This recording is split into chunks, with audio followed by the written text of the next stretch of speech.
જય શ્રી કૃષ્ણ. શ્રાવણ સુદ ત્રીજ, ઠકરાણી ત્રીજ, અથવા આપણે કહીએ કે યમુનાષ્ટકના પ્રાકટ્યની ત્રીજ.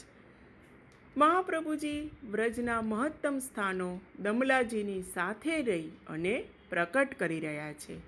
આજે મહાપ્રભુજી ગોકુળ પધાર્યા છે અને ઠકરાણી ત્રીજનો દિવસ છે. યમુનાજીની શોભા કંઈક અનેરી છે. મંદ શીતલ સુગંધિત વાયુ વહી રહ્યો છે. કલકલ કલકલ કરતા યમુનાજી વહી રહ્યા છે. સૂક, મયુર અને હંસ જેવા પક્ષીઓ મીઠો મધુરો કિલ્લોલ કરી રહ્યા છે.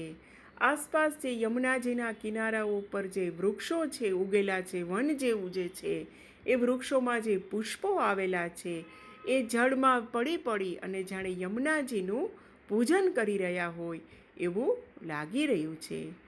આ બધી દિવ્ય શોભા જોઈ અને વલ્લભ ખૂબ જ પ્રસન્ન થાય છે અને તે દમલાજીને કહે છે, દમલા, या मैं ठकरानी घाट कौन सो और गोविंद घाट कौन सो, दोनों एक जैसो ही लगे हैं.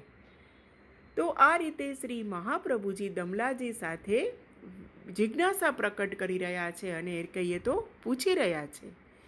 ત્યાં જ આશ્ચર્ય બન્યું કે યમુનાજીના મધ્યમાં ગોળ ગોળ ગોળ ગોળ ભ્રમરો પડવા લાગ્યા. વેણુનો મીઠો નાદ સંભળાવા લાગ્યો. લહેરો ઊંચી ઉઠવા લાગી અને અનેક કમળો યમુનાજીમાં ખીલવા લાગ્યા.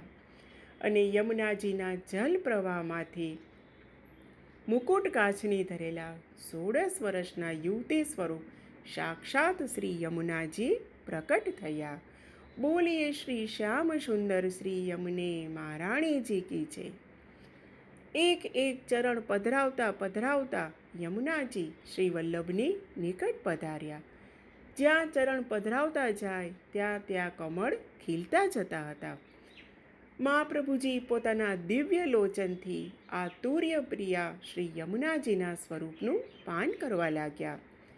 સાક્ષાત તુર્યપ્રિયાના દર્શન કરી શ્રી મહાપ્રભુજી એકદમ ગદગદિત થઈ ગયા. અને જાણે કે ગિરિરાજજી ઉપર આપણે જો જોઈએ તો શ્રી ઠાકોરજી અને શ્રી મહાપ્રભુજીનું જેમ પ્રથમ મિલન થયું તે જ રીતે ઠકરાણી ત્રીજના દિવસે ગોકુલમાં શ્રી યમુનાજી અને શ્રી મહાપ્રભુજીનું પ્રથમ મિલન થયું.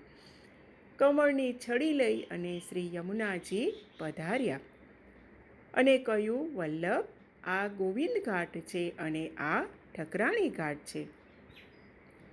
યમુનાજીના આવા દિવ્ય સુંદર સ્વરૂપના દર્શન કરી અને મહાપ્રભુજીના હૃદયમાં યમુનાજીનું દિવ્ય રસાત્મક સ્વરૂપ સ્ફૂર્યું અને હૃદયમાં પ્રકટ્યું. અને પ્રકટ્યું તો તે વાણી દ્વારા પ્રકટ થયું અને પૃથ્વી છંદમાં સ્તુતિ સરી પડી કે નમામિ યમુનામહમ શકલ સિદ્ધિ હેતુમ મુદા. આ રીતે ઠકરાણી ત્રીજના દિવસે મહાપ્રભુજી દ્વારા શ્રી યમુનાષ્ટકની ભેટ આપણને મળી છે. 9 શ્લોકનું આ અષ્ટક છે. એક એક શ્લોકનું ગાન કરી અને મહાપ્રભુજીએ 9 શ્લોકની રચના કરી છે. 8 શ્લોકમાં સ્તુતિ છે અને 9માં ફળ પ્રાપ્તિ છે. આવી રીતે ઠકરાણી ત્રીજના દિવસે મહાપ્રભુજી દ્વારા યમુનાષ્ટક અષ્ટકની આપણને પ્રાપ્તિ થઈ છે અથવા આપણને મળ્યું છે અને તે મહાપ્રભુજીના હૃદયમાંથી પ્રકટ થયું છે. તે જ મહાત્મ આયો આજ સખી, તે જ મહાત્મ આયો. અને 16 ગ્રંથમાંના ગ્રંથમાંથી શ્રી યમુનાષ્ટક છે એ પ્રથમ ગ્રંથ છે. જય શ્રી કૃષ્ણ. શ્યામ સુંદર શ્રી યમુને મહારાણી કી જય.